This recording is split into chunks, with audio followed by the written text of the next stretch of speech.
पुण्यामध्ये जाऊयात. खासदार सुप्रिया सुळे सध्या बोलतायत. मी आज कालवा समितीच्या मीटिंगमध्ये बारामती लोकसभा मतदारसंघामध्ये दौंड, इंदापूर, बारामती आणि पुरंदरच्या काही भागांमध्ये पिण्याचे आणि शेतीच्या पाण्याचे प्रश्न अतिशय गंभीर आहेत.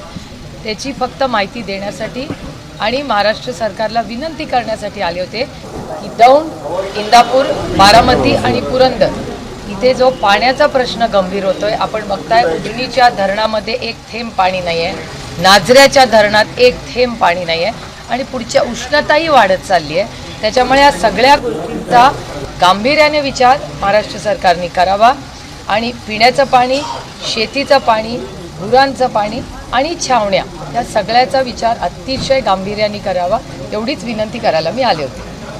ताई, आपण जर पाहिलं तर काही वेळापूर्वी राजेश टोपेंनी अजित पवारांची भेट घेतलेली आहे. राजकीय चर्चेला एकंदरीत उधाण येताना पाहायला मिळते, कारण राजेश टोपे हे तुमच्यासोबत असल्याने ते आता अजित पवारांची भेट सकाळी सकाळी लवकर घेतली. अजितदादा हे महाराष्ट्राचे DCM आहेत आणि पुण्याचे पालकमंत्री आहेत. त्याच्यामुळे अर्थातच आम्हाला जरी आता ते एका वेगळ्या विचाराच्या पक्षात सरकारमध्ये काम करत असतील तर आम्ही लोकप्रतिनिधी आहोत. लोकांची कामं करण्यासाठी आम्हाला कुणाकडेही जायला कधीच काही अडचण होत नाही. दिल्लीत तुम्ही बघता माझा वावर, दिल्लीतल्या प्रत्येक मंत्र्याचे आणि माझे वैयक्तिक अतिशय चांगले संबंध आहेत. त्याच्यामुळे राजनीती एक तरफ आणि लोकांची सेवा एक तरफ. रायगडमध्ये लोगो अनावरण होते, तुतारीचा जो नवा पक्षचिन्ह भेटले त्या निमित्तानं तुम्ही सगळे जाणार आहेत. रायगडावरच करण्याचं कारण काय आणि पुढचं? मला असं वाटतं अगदी 1.5 तासातच सगळं कळणार आहे. तुमच्याही चॅनलवर मी सकाळी पाहिलं की 2 तासाची हलचल. त्याच्यामुळे बघा आणि तुमच्या आणि महाराष्ट्राच्या मायबाप जनतेने आम्हाला या नवीन प्रवासात आशीर्वाद द्यावे एवढीच विनम्र विनंती करते. दुसरीकडे बारामती तुम्ही दौरा करताय. दादांचे देखील 3 मेळावे आहेत. काल सुनित्रा वहिनी असं म्हणाल्यात की तुम्ही मला नेहमी साथ दिले, यापुढेही साथ द्या. तुम्ही स्वतः आज भोरमध्ये जाणार आहेत. नेमकं काय? मी गेले 15 वर्ष या भागाची लोकप्रतिनिधी आणि त्याच्या आधी 2 वर्ष म्हणजे लोकसभा लढायचा जेव्हा निर्णय गेला त्याच्यामुळे मी 2 वर्ष आधी सगळा मतदारसंघ फिरले होते.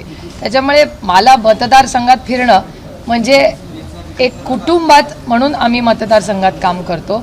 हे गेले जवळपास 18 वर्षाचे माझे वैयक्तिक प्रेमाचे ऋणानं बंद आहेत. आपल्याला आठवत असेल की 2009 मी पहिल्यांदा लोकसभा जेव्हा निर्णय घेतला पक्षाने मला तिकीट द्यायचा, त्याच्या आधी मी 2007 पासून माझ्या लोकसभा मतदारसंघात सातत्याने फिरत होते आणि मला असं वाटतं ही लोकशाही आहे, प्रत्येकाला फिरण्याचा अधिकार आहे.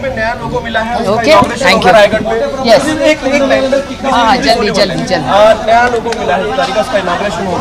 अभी बस 10 बजे आप रायगढ़ आ जाइए, आपको पता चलेगा. आप सबका स्वागत है. त्यामुळे पाण्याच्या प्रश्नासंदर्भात अजित पवारांची भेट घेतल्याचं त्यांनी सांगितलेलं आहे. राजकारण एका बाजूला आणि समाजकारण दुसऱ्या बाजूला असं ते म्हणतात. पुण्यामध्ये कालवा समितीची बैठक आयोजित करण्यात आली होती. ABP माझा, उघडा डोळे बघा नीट.